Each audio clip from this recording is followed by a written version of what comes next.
প্রতি বছরের নেই আমরা বাচ্চারাবাসী এই ক্যাটেল শোটা আয়োজন করি।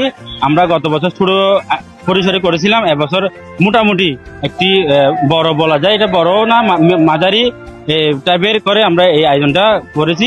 ঈদ মানে খুশি, ঈদ মানে আনন্দ। আমরা আমাদের ঈদটাকে দ্বিগুণ করার জন্য আমাদের ভিন্ন ধর্মের এই আয়োজনটা করে থাকি প্রতি বছরের নেই।